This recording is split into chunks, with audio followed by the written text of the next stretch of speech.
스포츠의 뜨거운 열기와 함께합니다. 스포츠 톡톡 김준원입니다. 안녕하세요. 최현주입니다. 네, 오늘도 뜨거운 스포츠 이야기 한번 화끈하게 풀어보는 시간. 이태리 아이케어 협찬으로 함께합니다. 40년 안경 장인과 완벽한 이중언어 안과 의사가 여러분의 눈 건강을 살펴드립니다. 이태리 아이케어와 함께하는 스포츠 톡톡.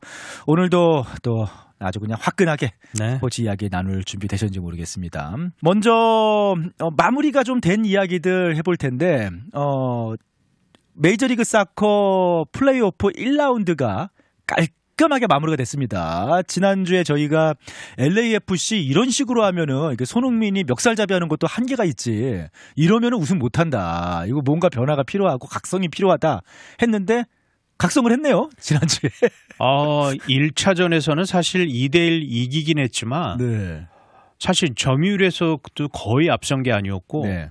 오스틴한테 정말 쉽지 않은 경기였는데 정말 손흥민이 그냥 2선까지 내려오면서 하여간 북치고 장구치고 다 했어요. 그래서 겨우 승리를 거뒀죠. 진땀승을. 근데 2차전 사실 오스틴 원정이 쉽지는 않다고 봤는데 저희가 이제 오스틴은 도시 사이즈에 비해서 그런 주요 스포츠 팀이 오스틴 FC 하나밖에 없고 그리고 이제 홈 경기고 열광적일 것이다. 근데 진짜 시끄럽긴 하더라고요. 그래요. 네. 근데 경기력 자체가 너무 좋았어요. 네. 특히 이제 미들 구석이 손흥민 부한가 콤비잖아요. 그렇죠. 네, 확실히 클래스가 있는 선수니까 손흥민은 정말 월클이었고 네네. 결정력 그리고 패스 찔러주는 시야 이런 거가 다 정말 완벽했고 네.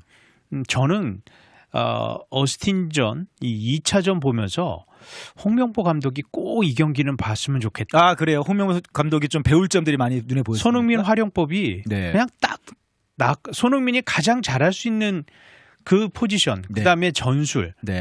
그리고 손흥민은 그거를 피니시 해주잖아요. 그렇죠. 네. 그래서 손흥민 활용하는 거는 거의 그냥 모범답안이지 않았나. 오스틴 2차전이. 그러니까 어떤 면에서 좀 2선으로 안 내보냈어요. 2선으로 안 내보내고. 네. 그리고 그냥 닥치고 공격이었고. 근데 손흥민이 그거를 그러니까 후반 거의 막판까지 뛰었잖아요. 그냥 거의 다 풀로 뛰었잖아요. 맞습니다. 체력적으로 큰 문제도 없었고. 손흥민의 가장 큰 장점은 역시 순간 스피드예요. 그렇죠. 네. 그거는 EPL에 있을 때부터 누구도 따라갈 수 없는 능력이니까. 이강인 선수도 이런 말을 했거든요. 페널티 그 박스 안에서 피니시 능력은 흥민이 형이 세계 최고인 것 같다. 세계 최고인 것 같다. 네. 그러니까 피니시 능력은 정말 손흥민 최고다 했는데 아니나 다를까 그 첫 번째 골은요. 그냥 손흥민 시그니처 골이 된 거예요. 네. 알고도 못 막아요. 그거는 진짜 항상 그렇게 들어가도 그 어떤 수비수도 막을 수가 없습니다. 정말 그 골은요. 일단 부한가가 역습 상황에서 잘 끊어냈잖아요. 하프라인 쪽에서 치고 나오면서 손흥민한테 뒷공간이 열린 거 알고 손흥민 스피드를 그대로 살릴 수 있는 적절한 속도, 방향으로 패스를 잘 줬어요. 자, 그 상황에서 손흥민이 굉장히 많이 보던 장면이잖아요, 우리가. 손흥민 많이 보던 장면이 맞죠. 네. 정규리그 마지막 경기 이 콜로라도 경기에서 똑같은 상황이 나왔어요. 그런데 그때는 이제 슛 각도가 달랐죠.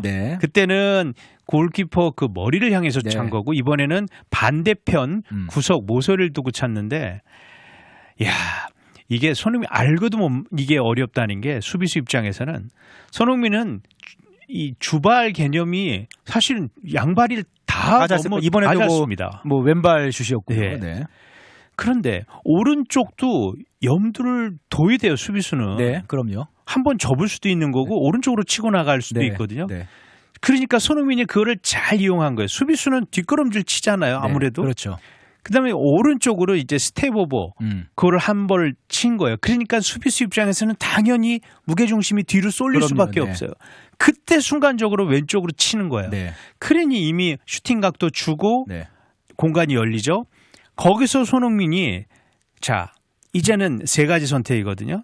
지난번 콜로라도전처럼 골키퍼 머리 위를 향해서 찬다거나 아니면 이번 골처럼 반대편, 그러니까 골키퍼 왼쪽 모서리를 찬다거나 아니면 골키퍼 가랭이로 차는 거예요. 그 세 가지 옵션인데 이번에는 그 골문 왼쪽으로 정말 정확하게 아주 강하진 않아도 정확하게 진짜 이 피니시 능력은 정말 최고였고. 그러니까요. 저는 여기서 또 한 가지 칭찬하는 게 부안가가 패스하고 나몰라라 한 게 아니에요. 맞아. 반대편으로 띄워주니까. 그러니까 수비수가 부안가도 잡아야 되는 그럼요. 거예요. 네. 그러니까 손흥민한테는 2명이 아니고 1명밖에 못 네, 붙는 거예요. 네. 부안가가 그걸 너무 잘해줬다.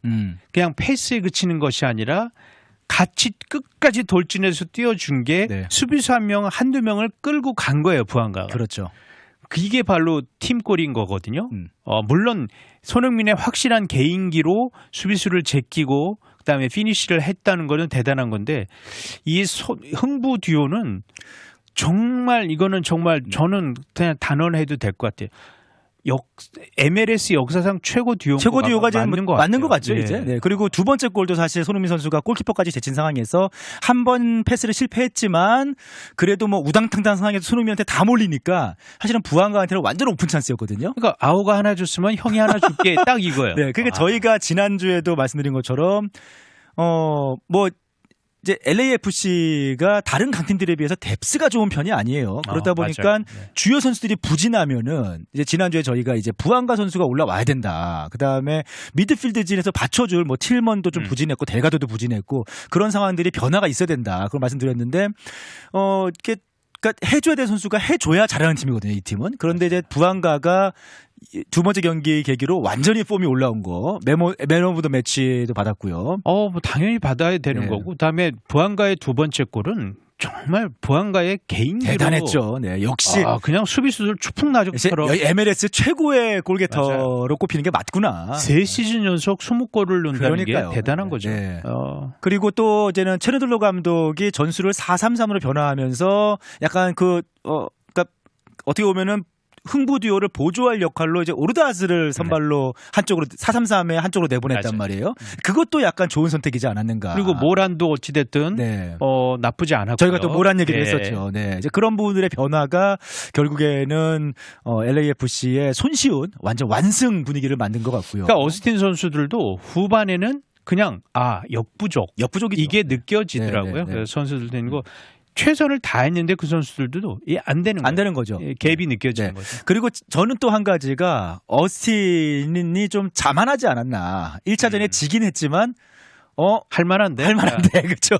이거 할만한데 어스틴이 1차전 때 LA가 힘들었던 게 컨디션도 조금들 안 좋았지만 어스틴이 이렇게 수비적으로 나오니까 그리고 굉장히 어스틴이 거칠게 수비를 했잖아요.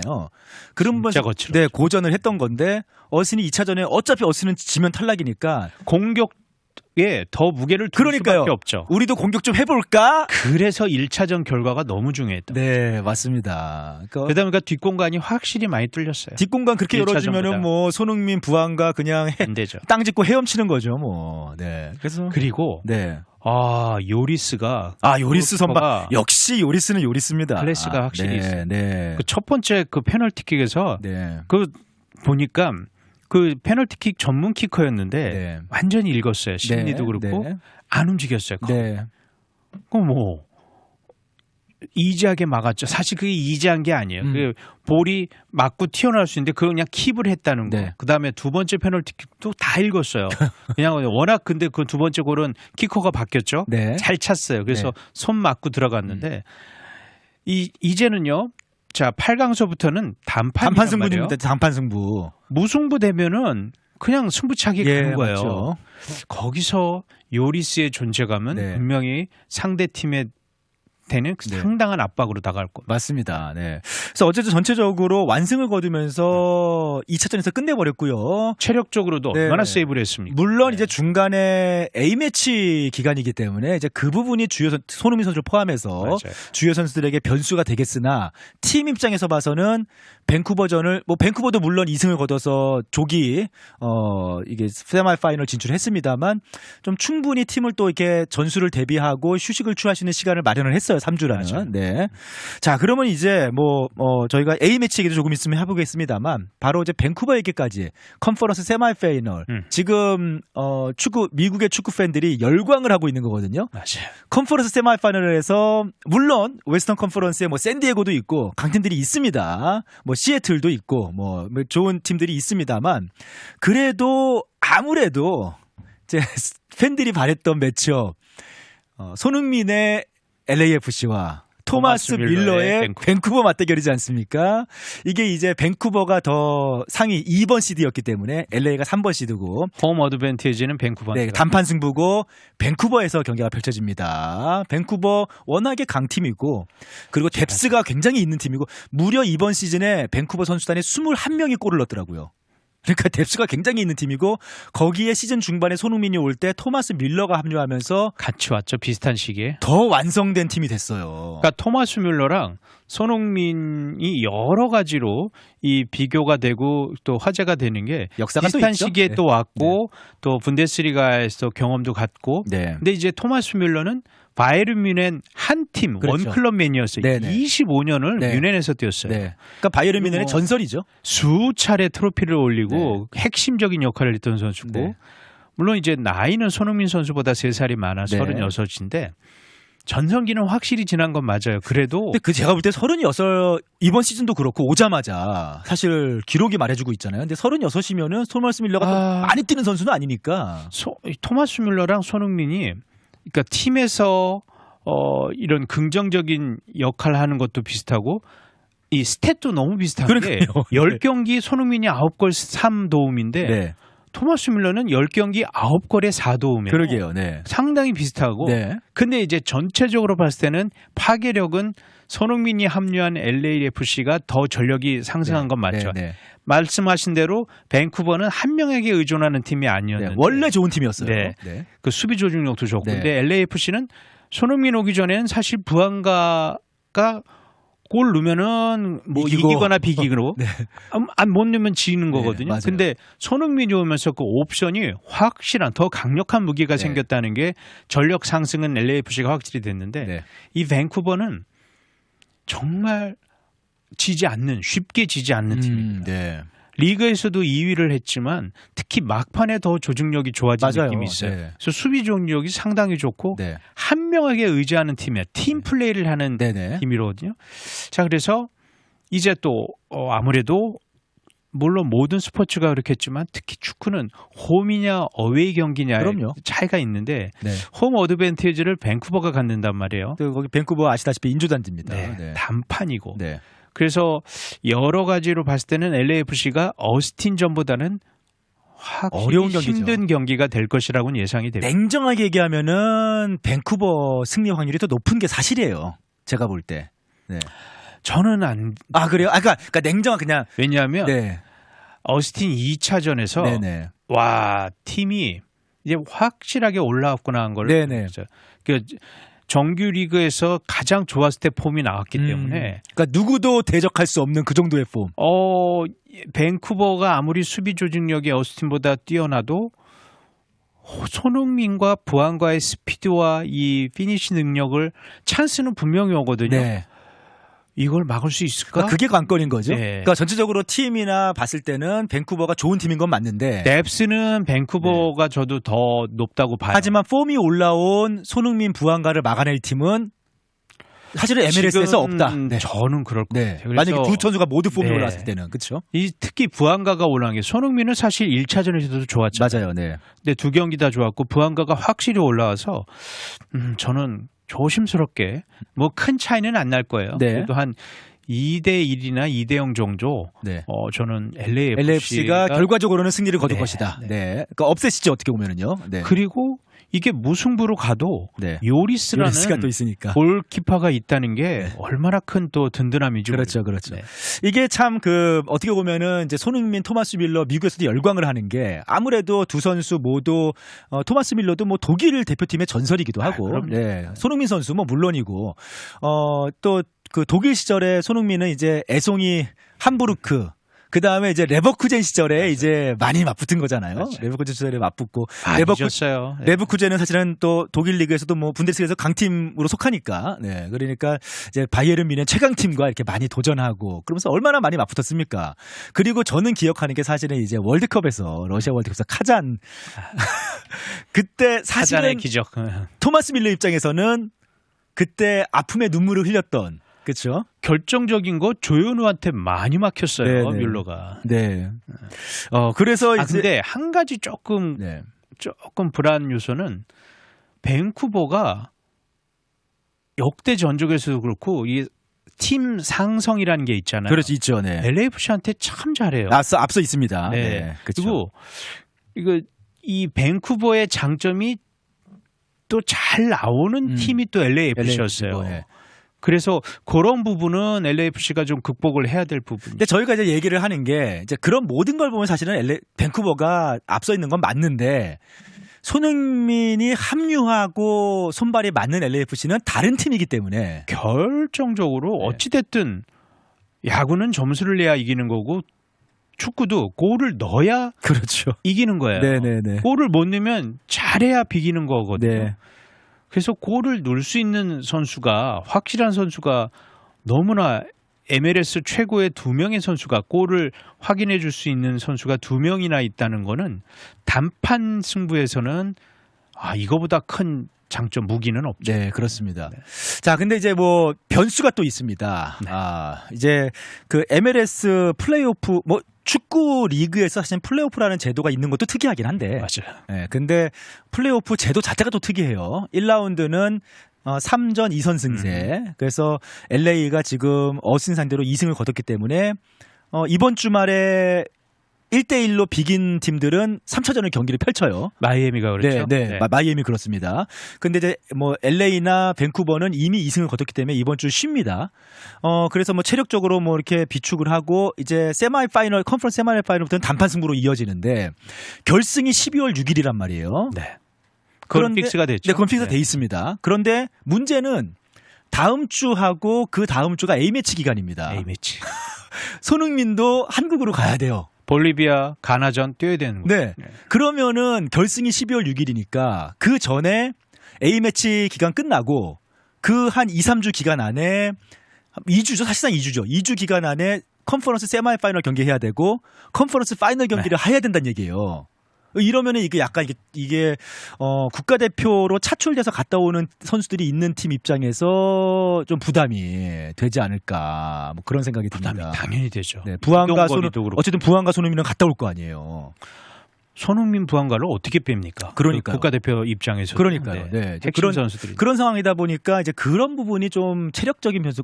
잘못하면은 손흥민 입장에서 만약에 지금 컨퍼런스 세미파이널하고 컨퍼런스 파이널 날짜가 안 정해져 있습니다. 결승만 정해져 있고. 그렇죠. 그런데 만약에 다음 주 이제 화요일에 가나 경기가 한국에서 예정되어 있는데 그 경기 마치고 화요일 날 마치고 그 주말에 만약에 컨퍼런스 세미파이널 경기가 있다 하면은 며칠 만에 다시 미국으로 와서 경기를 치러야 되는 거예요. 시차도 그렇고 이 체력적인 회복도 그렇고 네. 쉽지 않은 이게 쉽지 않은 거죠. 네. 그렇죠. 이제 그게 약간 변수가 될 것 같고 국가대표 경기가 변수가 될 것 같고 뭐 그런 부분들이 있긴 합니다만 컨디션 관리가 잘 되면은 컨디션이 좋은 손흥민과 부안가라면은 뭐 밴쿠버 충분히 잡을 수 있지 않을까 좀 기대를 해보고요. 그 얘기가 나온 김에 좀 국가대표 평가전 친선전 올해 마지막 친선전 2경기인데 얘기도 좀 해봐야겠죠. 프리뷰를. 네, 이게 중요한 지금 거의 한국이 피파 랭킹 이제 2포트 추첨 조추첨 2포트 거의 확정된 분위기지만 볼리비아하고 가나가 상대적으로 한국보다 피파 랭킹이 상당히 낮기 때문에 한국이 22위 그리고 볼리비아가 76위 가나가 의외로 73입니다. 가나 상당히 강팀인데 FIFA 랭킹은 낮아요. 그러다 보니까 이제 만약에 다 패배하면 또 그것도 안 좋아요. 네, 위험합니다. 그것도 만약에라는 변수가 있을 수 있죠. 그래도 아마 이 포트에는 될 겁니다. 될 거 거의 확정적이지만. 네. 자, 볼리비아하고 가나 경기 좀 생각을 해볼 텐데, 뭐 피파 랭킹은 말씀드린 대로 한국이 22위, 볼리비아는 76위, 가나 73위. 볼리비아는 현재 남미 예선에서 7위를 기록해서 본선 직행은 못하고 플레이오프에 진출한 상황이고요. 가나는 사실은 그 아프리카 예선을 완전히 압도하고 지금 본선 진출한 상황이에요. 그러니까 폼이 정말 좋습니다. 가나는 지금 아프리카 최강 팀입니다. 네, 이제 그런 상황에서 아플 텐데 저는 이게 너무 계속 말씀드리지만 어쨌든 평가전 일정이 너무 좋아요. 네, 그건 그래요. 저 평가전 일정이 너무 좋죠, 진짜로. 네. 어쨌든 지금 그 전에 치렀던 남미 팀들에 비해서 볼리비아가 좀 약팀이긴 합니다. 볼리비아 또 원정에서는 약한 편이고 특히 이제 브라질하고 비교했을 때는 근데 또 이게 축구라는 게 남미 예선에서 볼리비아가 브라질을 1대0으로 잡은 적이 있어요. 그러니까. 물론 그것도 홈에서 그랬죠. 네, 볼리비아가 또 홈 극강이라는 게 또 있으니까. 홈보이. 전형적인 홈보이. 에콰도르랑 볼리비아는 맞죠. 진짜 홈보이. 네. 왜냐하면 이게 해발고도가 높아요. 맞아요. 네. 다른 나라 선수들은 숨도 제대로 못 쉰다고 하더라고요. 뛰어본 선수들 이거 간증을 들어보면 와 일단 숨 쉬는 것부터 힘들고 전반전 5분 지나면서 벌써 자기가 숨이 딸리는 게 느껴요. 이게 그러니까 경험해보지 못한 약간 죽음의 공포도 있거든요. 그 정도 되면. 네, 그렇죠. 그러다 그렇죠. 보니까 이게 그런데 확실히 어웨이 경기에서는 볼리비아가 약간 편이죠. 많이 약간. 그리고 이제 주요 선수들도 대부분 이제 국내 리그에서 뛰는 선수들이고 물론 끈끈한 남미 스타일이 있는 팀이지만 한국이 홈에서 볼리비아를 좀 제 생각에는 볼리비아전에서 뭐 홍문보 감독은 어느 정도 이번에 선수 명단 보니까 물론 새로 발탁되고 오랜만에 발탁된 인물들도 있지만 전체적으로 팀 명단이 꾸려지는 것 같더라고요. 하지만 이제 볼리비아전 상대로는 뭐 약간의 실험을 하면서 승리를 거둘 수 있지 않을까 예상을 해보고. 저는 사실 볼리비아전은 큰 걱정은 안 합니다. 지난번 브라질한테 대패하고 정말 일주일 안에 이게 멘탈 관리가 될까 했는데 어찌됐든 파라과이한테 극복을 했어요. 그래서 저는 냉정히 봤을 때 볼리비아가 파라과이보다 약하다고 보거든요. 저도 그렇게 봅니다. 그래서 볼리비아전에서는 2골 이상 차는 저는 충분히. 그래서 한국이 이제 볼리비아전 상대로는 이제 하고 싶은 좀 실험들을 상대해보고 이제 문제는 가나인데. 가나죠. 가나가 랭킹은 73위지만 아프리카 예선 1조에서 8승 1무 1패 압도적인 성적을 거뒀고요. 자, 지난 월드컵 때 우리가 졌어요. 그러니까요. 이제 그 한국 입장에서는 가나한테 소력전입니다. 소력전이에요. 2대3으로 졌나 그때 그랬죠. 그러니까요. 가나는 뭐 아시다시피 지금 토트넘에서 뛰고 있는 쿠두스가 있는 팀이고 아이유. 그렇죠. 아이유 형제. 아이유 형제가 있는 팀이고 토마스 파티가 있는 팀이고 스타 선수들이 보진하고 있는 아프리카 현재 최강 빅리그에서 뛰고 있는 선수들이 많고 경험도 많아요. 경험도 많고 그다음에 가나는 볼리비아랑 달리 피지컬이 한국보다 좋아요. 그렇죠. 그다음에 이 탄력, 아프리카 특유의 탄력, 스피드도 있고, 그래서 정말 터프한 게임 될 것 같고, 볼리비아전은 일단 한국이 홈이라는 거 그게 가장 큰 어드밴티지고, 뭐 선수 저는 그렇게 봅니다. 이 볼리비아에서는 모든 면에서 한국이 앞서요. 피파 랭킹도 그렇지만 이 피지컬 그렇고 선수들의 이런 이력, 스쿼드를 봐도. 볼리비아 정도는 정말 쉽게 이겨야 돼요. 그러니까 이제 볼리비아는 이제 평가전 의미 그대로 좀 활용을 하면 되겠습니다. 그래서 저는 볼리비아전에서는 좀 이렇게 드립백 말고 왜냐하면 홍명보 감독도 플랜 B라고 했거든요. 사실 드립백이 플랜 B라고 했죠. 그럼 플랜 A는 언제 써요? 그렇네요. 플랜 A를 이번 저는 볼리비아랑 가나랑 할 때는 써야 되지 않나? 왜냐하면 플랜 B를 지금 몇 경기를 연속했습니까? 그렇죠. 그럼 이게 플랜 A가 되는 거예요. 이렇게 되면. 근데 사실 3백에 대해서 워낙 지금 뭐 비판 여론도 있고 선수들 본인들이 확신을 못 하고 있잖아요. 아직 적응 중이다. 아직은 잘 모르겠다. 그럼 언제 적응만 하다 끝납니다. 플랜 A를 더 좀 정교하게 다듬는 시간이라고 저는 지금 보거든요. 그래서 이번 두 평가전에서는 4백에 대한 점검을 반드시 해야 되지 않나? 하긴 그런 면도 있네요. 이제 플랜 B를 이 정도까지 실험을 할 정도면 연습을 하고 실험할 정도면은 플랜 A에 대한 확신과 완성도가 있어야 되는데 이제 많은 축구 팬들이 아니 플랜 A는 얼마나 완성됐길래 이렇게 플랜 B만 고집을 하는가 이제 그런 퀘스천 마크도 있는 거죠. 그렇죠? 그리고 이 강팀하고 했을 때 3백을 해서 실제적으로는 5명이 수비한다는 거는 그래도 저도 어느 정도는 수긍이 되는데 볼리비아 정도의 공격 특히나 볼리비아는 공격이 안습이에요. 이 팀은 최근 6경기 보면은 이 경기당 골이 한 골이 안 돼요. 0.67인가 이거밖에 안 돼요. 이 정도로 공격 스트라이커들이 약한데 이런 팀을 상대로 굳이 3백을 해야 되나?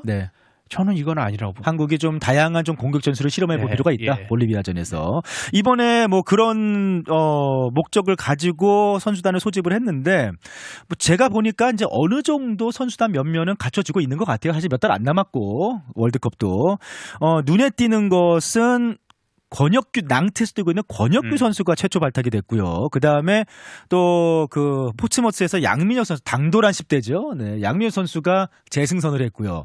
가장 눈에 띄는 건 뭐니 해도 조규성 선수죠.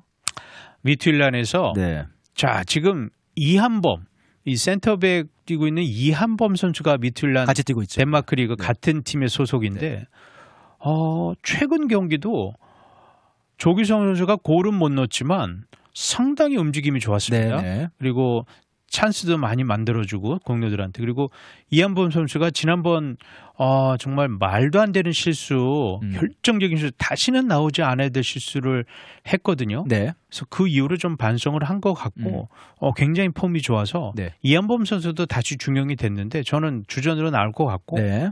조규성 선수는 좋은 옵션이 되죠. 그렇죠. 굉장히 조규성 좋은 선수 옵션이 뭐 아시다시피 되죠. 지난 월드컵 영웅이었고 그리고 좀 어설픈 감이 우당탕탕한 감이 있었습니다만 투박하긴 하죠. 투박하긴 하지만 그때 과감한 헤더라든지 그리고 부상 이후에 최근에 머리도 짧게 깎고 아주 상남자가 됐어요. 그래가지고 홍명보 감독이 직접 보고 폼이 많이 올라왔다. 그러면서 뽑았거든요. 기본적으로 홍 감독은 피지컬을 굉장히 중요시하는 네, 감독입니다.